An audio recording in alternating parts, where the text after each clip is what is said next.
السلام عليكم ورحمة الله اخواتنا وحبايبنا، وحشتونا جدا. انتهت النهارده مباراة الاهلي وبتروجيت، المباراة الصعبة، المباراة اللي دمها تقيل، المباراة اللي صعبناها على نفسنا، المباراة اللي كشفت لنا ان لسه لاعبتنا متأثرة بموضوع الخروج الافريقي. الموضوع مش سهل، انا عارف انه مش سهل، بس من امتى الاهلي بيتعامل بالشكل ده؟ الاهلي طول عمره صفحه واتقفلت، فوزنا يعني احنا لما بنكسب بطوله بنقول صفحه واتقفلت، هتيجي عشان خرجنا من افريقيا هنقول خلاص الدنيا هتقف لغايه كده؟ وايه الاخطاء الدفاعيه الساذجه دي؟ يعني انا مش عارف، مش رامي ربيعه، انا عندي تحفظات طول عمري على رامي ربيعه، هي قناعات في الاول وفي الاخر، بس انا رامي ربيعه لما تبقى راجل مدافع دولي، مدافع ده وتبيع نفسك البيعه دي في منطقه جزائك وانت عارف ومتاكد ان المنطقه دي منطقه خطر، التدخلات فيها بشكل ده غلط. الراجل ناحيه الركنيه، ليه التدخل؟ انت داخل شايط الراجل ومش عاجبك. اخطاء دفاع يا رامي يا ربيعه، والله العظيم انت مدافع دولي، يعني الاخطاء البسيطه الساذجه دي ما تطلعش ما تبقاش بالشكل ده. ادائنا النهارده زي الزفت، والله اداء النهارده زي، انا من نفسي مش مقتنع بالنهائي النهارده. اخطاء على المستوى الفردي، الالتحامات، التمركزات، الناس بتمسك بتحلق كده بتضغطش. فين الضغط اللي متعودين عليه من لعيبه الاهلي؟ فين الضغط اللي احنا عارفينه وشايفينه في الماتشات اللي قبل كده؟ لا في ضغط، لعيبه تروجيت بتلعب كرة علينا، لعيبه تروجيت بتنقل كرة علينا، لعيبتنا ايه كميه الفرص المهدره دي النهارده؟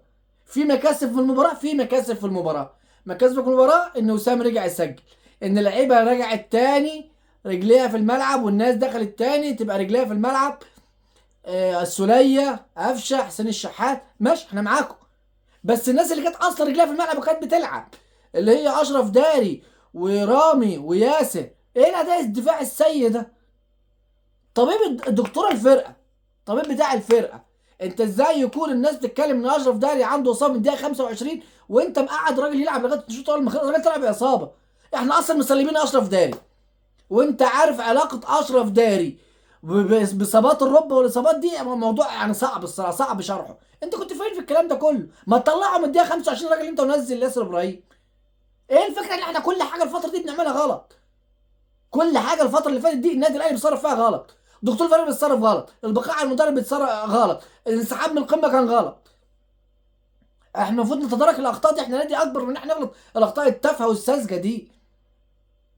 الشوط الاول بنلعب ومضيعين اهداف، اجي في اخر 5 دقايق في الشوط الاول اتعادل، ترجيت تتعادل معايا؟ احنا الموضوع ده بقى له معانا فتره طويله، ان احنا كنا بنعمله في الناس، ان احنا بنسجل احنا في الدقائق الاخيره من الشوط الاول والشوط الثاني بقى بيتعمل فينا. مش طبيعي اللي بيحصل، في حاجه غلط في ماشي، مرحله ورا المدرب مشي وعماد النحاس وجديد وراجل عايز فرصه، بس الناس اللي كانت بتلعب، شخصيه النادي، لاعبتنا فين؟ مش مبدأ ان انا كل مره العب واجي في الاخر في اخر وقت يدخل فيها اهداف بالشكل ده، بقى انا بقى شناوي، ارحمنا يا شناوي، ارحمنا يا شناوي. الاحصائيه بتقول انت 13 مباراه دخل فيك 11 هدف، ده انت حارس الاهلي وحارس مصر الاول، مش مبدأ يعني. هو شوبير ده خلاص ما يلعب راجل ياخد فرصته، انت فاهم؟ ما انتوا واعيين معانا الاحصائيه وصلتنا لفين؟ 13 مباراه 11 هدف في حارس مصر الاول، حارس النادي الاهلي محمد الشناوي، مفيش وقفه، مفيش حد بيتكلم، ما تعرفش الدنيا في ايه. المباراه الجايه مع حرس الحدود، واحنا فزنا على حرس الحدود في مباراه الذهاب عفوا، في مباراه الدور الاول 1-0 في الدوري الاخيره بطلوع الروح. ان شاء الله ما يكررش نفس السيناريو. الناس اللي كانت حجتها كولر ما بيلعبناش، كولر مشي، دور اللعيبه، عماد النحاس داخل على الفرقه راجل بيشتغل، محمد يوسف داخل على الفرقه مدير رياضي راجل بيشتغل، محمد شوقي داخل على الفرقه راجل بيشتغل. دور اللعيبه تشيل الفرقه في الوقت الضيق ده، في الوقت اللي احنا محتاجينكم فيه ده. كانت سنه زي الزفت ونتائجها زي الزفت وموسم صفر ملوش اي معنى، بس قاتلوا على الدوري للنهايه، ما يبقاش بالشكل المغزي ده. مش انا الاهلي اللي دخل فيها جولين في 5 دقايق عشان الناس تتعادل معاه بالشكل ده.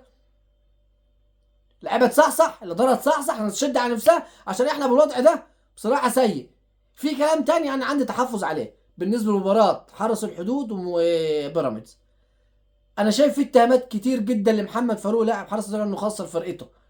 ودي حاجه خوض في ذمم. انا ما بدافعش عن محمد فاروق، ما بحبوش اصلا. محمد فاروق ده لاعب غلاوي حتى من لما كان في بيراميدز، بس ان كون ان انت تغل عشان الفرقه اللي انت بتلعب فيها ده حاجه ما تزعلنيش.